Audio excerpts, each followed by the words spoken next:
సహచర మంత్రిగా మీకు కౌంటర్ చేయకూడదు, మిమ్మల్ని ఎదురు ప్రశ్నించకూడదు, మీకు నీతులు చెప్పకూడదు. ఎందుకయ్యా పొలంలో మర్రి చెట్టుకి తాడి చెట్టుకి వయసు వస్తుంది, కనీసం 10 మందికి ఎవడికోడికి ఏదో ఒకటి ఉపయోగపడుతుంది మనుషులకి. కనీసం ఇంత వయసు వచ్చి ఈ రకంగా మాట్లాడటం కరెక్టేనా అని మిమ్మల్ని ప్రశ్నిస్తే నేను నీతులు నానిని, మిమ్మల్ని బూతులు మాట్లాడతాను. ఏం బూతు మాట్లాడాను ఏ రోజన్నా? చంద్రబాబు నాయుడు గారు మిమ్మల్ని, పవన్ కళ్యాణ్ గారు నేనేం బూతులు మాట్లాడాను? మిమ్మల్ని ఏం బూతులు మాట్లాడాను? ఇంకా మీ వయసుకి తగ్గట్టు ప్రవర్తించకుండా 75 ఏళ్ల వయసు వచ్చి 14 ఏళ్ల ముఖ్యమంత్రి అని చెప్పుకునేటువంటి మీరు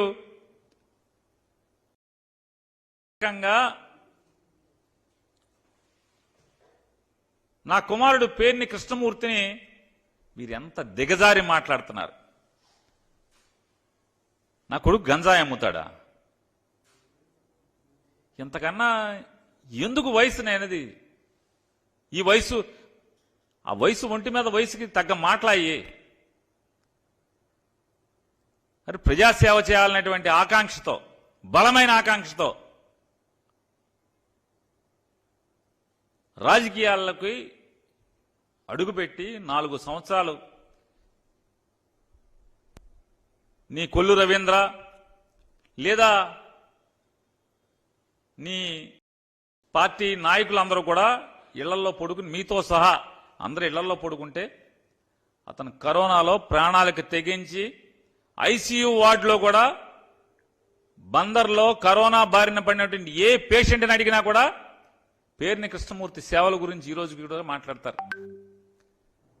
కరోనాలో ప్రాణాలు పోతుంటే ఐసీయూ వార్డులోకి వెళ్లి అందరితో పలకరించి అందరికీ స్వాంతన మాటలు చెప్పి, మీ ఇంట్లో వాళ్ళు బయట నుంచునున్నారు, వాళ్ళు ఈ కబురు చెప్పమన్నారని మీకు వీళ్ళ ఫోటోలు తీసి వాళ్ళతో మాట్లాడి వీడియో తీసి అవన్నీ కూడా వాళ్ళ కుటుంబ సభ్యులకి చూపించి, ఇదిగో మీ ఇంట్లో మీ నాన్నగారు లేకపోతే మీ భార్య గారు, మీ కొడుకు ఇదిగో ఇలా మాట్లాడుతున్నాడు, ఇదిగో ఇలా ఉన్నాడు అని చెప్పి దాదాపుగా ప్రతి పేషెంట్ వాళ్ళ తాలూకాకి చూపించేవాడు. డాక్టర్లతో సమానంగా లోపల వార్డులో ప్రాణాలకు తెగించి తిరిగాడు.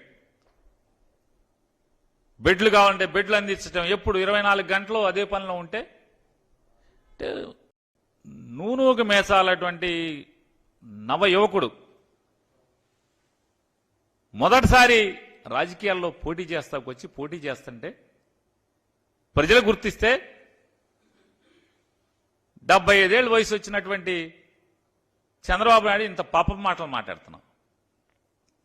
ఇంజనీరింగ్ చదువుకుని ప్రజలకు ఏదో ఒకటి చేయాలి, నా ఊరికి ఏదో ఒకటి చేయాలని చెప్పేటువంటి ఆకాంక్షతో మేము చెప్పాం. ఇట్లాంటి దుర్మార్గులు ఉంటారా బాబు? చంద్రబాబు లాంటి ఆయన పార్టీలో మసిలేటువంటి దుర్మార్గులు చాలా మంది ఉంటారు. అవసరమా ఈ జీవితం మనకి? చెప్పినా కూడా ఎవరో చంద్రబాబు లాంటో లేకపోతే కొల్లు రవీంద్ర లాంటో పాపభీతి లేనటువంటి దుర్మార్గులు ఉన్నంత మాత్రాన వాళ్లకు దడిచిన ప్రజాసేవ మానుకుంటానా అని చెప్పి అతను తిరుగుతుంది. అటువంటి నవ యువకుడు గురించి ఇంత పచ్చి పాపం మాటలు మాట్లాడుతున్నారు మీరు. సరే, భగవంతుడు ఉన్నాడు. ఏంటి మత్స్యకారులకు గుదిబండగా మారిందంటే 2017 జీవో. 2017 జీవో అసలు ఏంటి? ఆ జీవోలో ఏముంది అంటే ఎంతసేపు మోసపు మాటలు. ఎక్కడైతే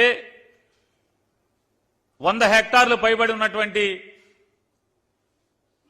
చెరువులు ఎక్కడైతే ఉంటాయో, గ్రామానికి సంబంధించినటువంటి ప్రభుత్వ చెరువులు ఎక్కడ ఉంటాయో ఆ చెరువుల్లో ఖచ్చితంగా పేరుదేమో మత్స్యకారుల సంఘాన్ని, దోచుకునేదేమో అగ్రవర్ణాలు, డబ్బున్న వాళ్ళందరూ కూడా వాళ్ళని అడ్డం పెట్టి బినామీలుగా దోచుకుంటున్నటువంటి పరిస్థితులు ఈ ప్రభుత్వం చూసి ఖచ్చితంగా ఆ సంఘ సభ్యులకి బ్యాంక్ అకౌంట్లోకి ఆ డబ్బులు వెళ్ళాలి అనేటువంటి జీవో తెస్తే దాన్ని తప్పుగా చిత్రీకరించడం. మీ గుండెల మీద చేసుకు చెప్పండి, ఈ జీవో ఏం తప్పు ఉందో. ఊరికే 2017 జీవో అంటుంది. ఆ జీవోలో ఏంటి? జీవో సారాంశం ఏంటి? ఇటువంటి పాపపు మాటలు, బురదేసి విషపు మాటలు ఆయన మాట్లాడతాడు. దేశానికి ఎందరో మహనీయులను అందించినటువంటి గడ్డ కృష్ణా జిల్లా. ఇప్పుడు కొత్తగా గుర్తుకొచ్చింది కృష్ణా జిల్లా ఎందరో మహనీయులను అందించింది. జాతీయ జెండా రూపశిల్పి పింగళి వెంకయ్య ఈ గడ్డపైనే పుట్టాడు. మొట్టమొదటి జాతీయ జెండా ఎగిరింది ఇక్కడే. బ్రిటిష్ హయాంలో బందరు వెలుగు వెలిగింది బందరు బ్రిటిష్ హయాంలో.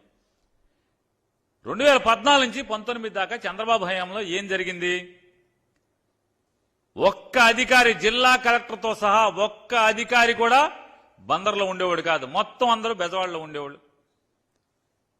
ఆఖరికి ఆగస్టు 15, జనవరి 26 జాతీయ జెండా కూడా కలెక్టర్ వచ్చి ఎగరేసేవాడు కాదు. డిఆర్ఓతో ఎగరేయించేవాళ్ళు. జిల్లా అధికారులందరూ కూడా బెజవాడలో కాపురం ఉండేవాళ్ళు. వారం సోమవారం ఒక్కరోజు అది కూడా వాళ్ళకు బుద్ధి పుడితే గ్రీవెన్స్కి వచ్చి కాసేపు గంట కూర్చుని వెళ్ళిపోయేటువంటి పరిస్థితులు. అది కూడా కలెక్టర్ ఎక్కువ రోజులు వచ్చేవాడు కాదు. జాయింట్ కలెక్టర్నో డిఆర్ఓనో కూర్చోబెట్టేవాళ్ళు.